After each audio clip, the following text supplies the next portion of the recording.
Saumyajit, both of you, Tara, Neil, and yourself, you've all spoken about this being a $15 to $20 billion market opportunity. So, Saumyajit, I want to understand from you, are you now starting to see more investor interest coming in? Because all of these plans are also going to require funding, especially when we talk about scale. So, is that starting to happen? Are you starting to see investors buy into this story, into this opportunity? And secondly, we talked about demand, and that's very clear from what each one of you has said. But on the supply side, especially when we talk about appropriately trained manpower, etc., how challenging is that going to be to build scale? Oh, Shereen, we just came out of a pre-Series B round, about 2 months back, and despite what was happening across the world, I think we feel very grateful and very privileged to our investors that we successfully closed it, and in fact, we got oversubscribed. We've now gone into a Series B, so I've been interacting with a lot of investors in India and abroad, and I think the interest is very high because the world recognizes the need for solutions in the aged care segment. The world recognizes that this is probably the biggest blind spot, not just for the industry, but for also the tech industry. EMOHA is extremely tech-oriented. The backend is very tech-heavy. There is a whole approach towards creating a digital-first solution, but also a care-first and an elders-first solution. So investors get it. Investors understand that this is, even if it is a 2,000 rupees per customer ARPU, we are talking of with just 1 million people on the app, it's a 24,000 crore market. When you add the full continuum of care within the EMOHA platform, we now have the Epoch Care Homes who operate at close to about $1,600 per month. So if you look at the full continuum, investors understand that this is a very large segment, exactly as Tara mentioned, about going to about a $15 billion opportunity. So investors understand it, but I think there is a little bit of a watch and wait that is happening, which is in some ways going to keep all the players in the industry there, that you need to keep your focus, you need to keep your eye on margins, you need to keep your eyes on customer acquisition cost, on how you are scaling it up, and at every incremental zone, how the whole cost of expansion, cost of delivery is becoming better. So I think the global investor base as well as the India investor base has started to show a lot of interest.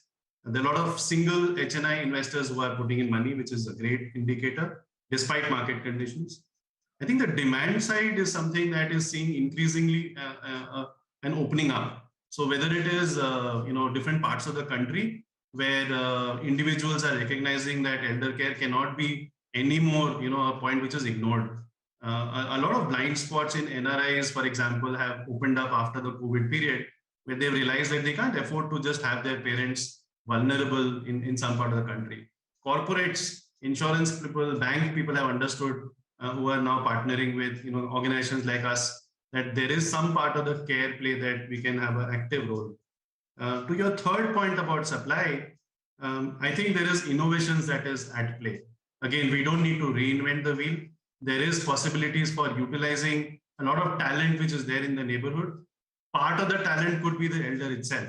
We have elders from 55 going up till 75, 80 who are very active, who are talented, who have time.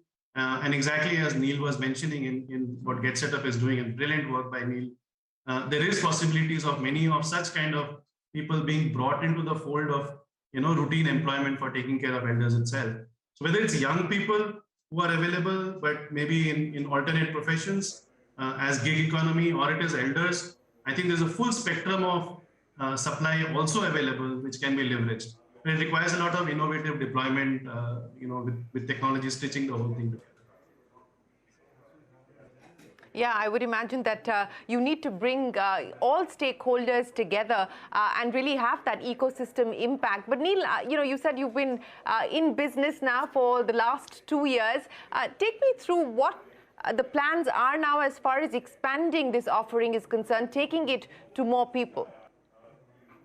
Yeah, so we actually started in the US just 2 years ago, but have scaled to India and several other markets. What we're seeing very interesting, as we all know, is there are Indians living all over the world. We are such a big population, and so we're seeing the diaspora from all over the world actually come onto the platform and wanting to actually connect with their roots and do things with people.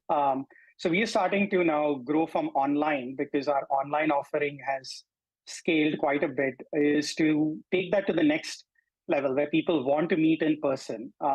Like my example, like my mom, who's in Goa, met some 50 strangers who she only met online on Get Set Up and flew to a Get Set Up concert with her singing teacher, right? And so we're seeing that desire that they connected online, but they want to do activities together and now go on holidays together with people they met. And so I think what we are doing at Get Set Up in India is actually expanding to actually follow what the customers want, because those were the opportunities they missed. And so we are doing offline events. We are leveraging, I think, underutilized assets. So if you think about coffee shops, you think about gyms that are running empty in the afternoons. Like, how do we take our online fitness classes and offer it in partnership with them in the physical world?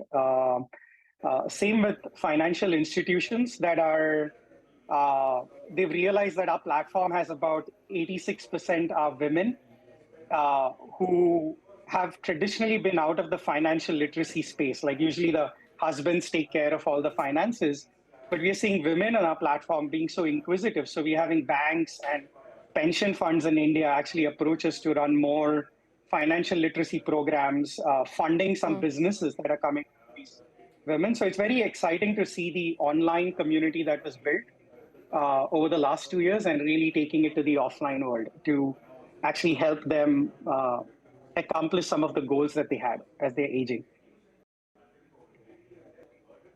Well, the next time you're organizing a concert, let me know, Neil. I would love to be part of that as well. But Tara, I want to come back to you and address the issue that Saumya and Neil both spoke about, building partnerships. And I would imagine that given the opportunity that you speak of, as well as the mindset change that you alluded to at the start of the program, are you now starting to see this become something that corporates, for instance, are thinking of as part of an incentive, as part of how they treat their executives and so on and so forth? Or banks, what's the sort of ecosystem impact that you're seeing as you've seen mindsets change individually as well as at the enterprise level?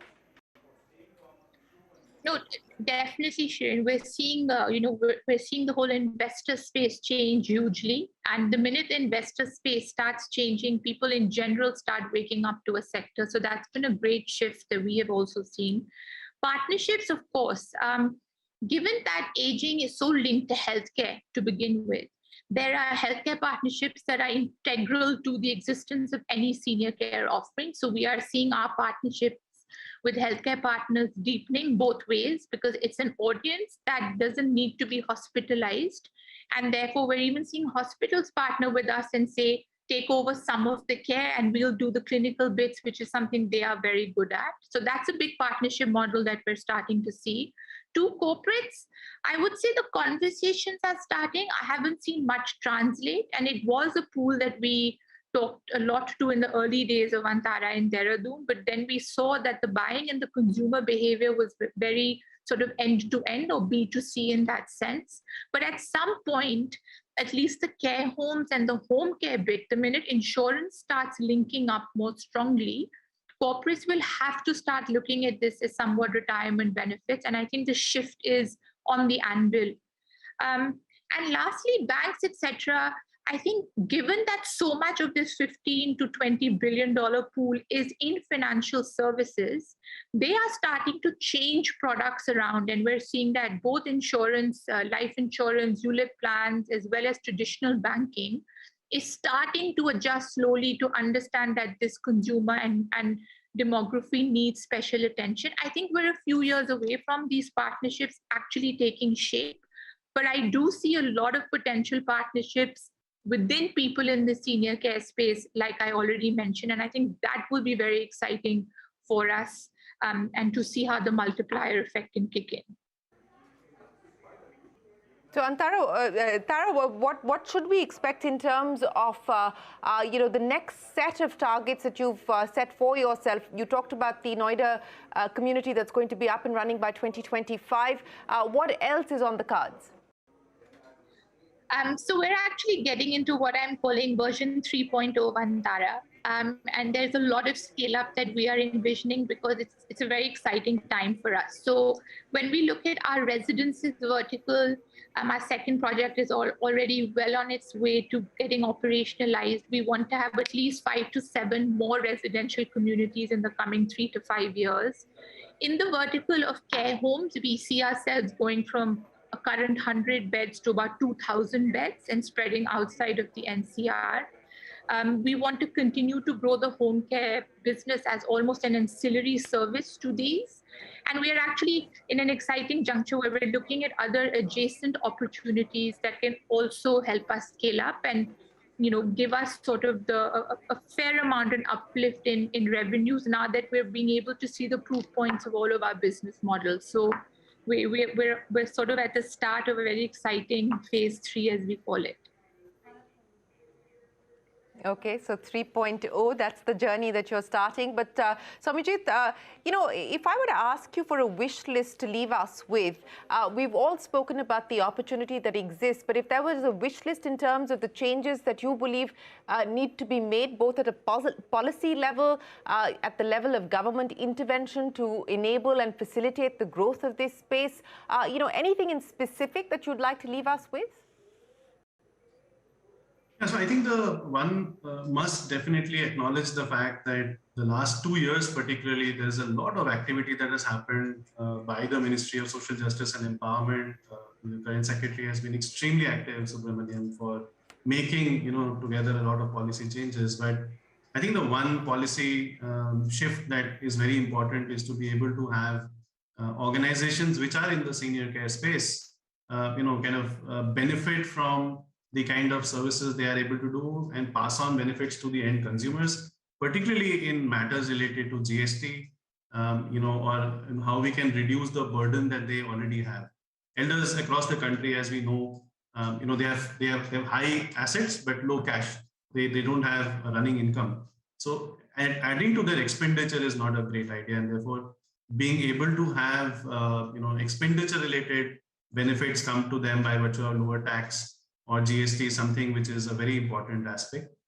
Two, I think from a policy standpoint, being able to help partnerships and able to help organizations who want to do public-private partnerships across the country, whether it's in the form of senior living or assets that Tara talked about. I think it's a very important thing because across the country there is a lot of communities and assets which are there. If such kind of assets could be shared, it could be a massive advantage. We are doing a lot of programs now in Gurgaon where we are trying to see how Gurgaon can become pretty much like an elders first destination for the country. And these will require government and private sector to work very closely together. So recognizing that elders itself is a large opportunity, they are an unutilized, a great cohort that can benefit government and private sectors. I think these are small things that can play a big role from a policy standpoint. Well, Tara, Saumyajit and Neil, thanks so much for joining us here on this special edition of Young Turks to talk about the opportunities that exist in the geriatric care space and, more importantly, the kind of products and services that will be required to ensure that as we age, we also age with dignity and joy. Tara, Saumyajit and Neil, we wish the three of you the very best of luck. Thanks so much for joining us here on Young Turks. We'll take a break. There's a lot more coming up on CNBC-TV18. Don't go anywhere. We're back in a minute with more.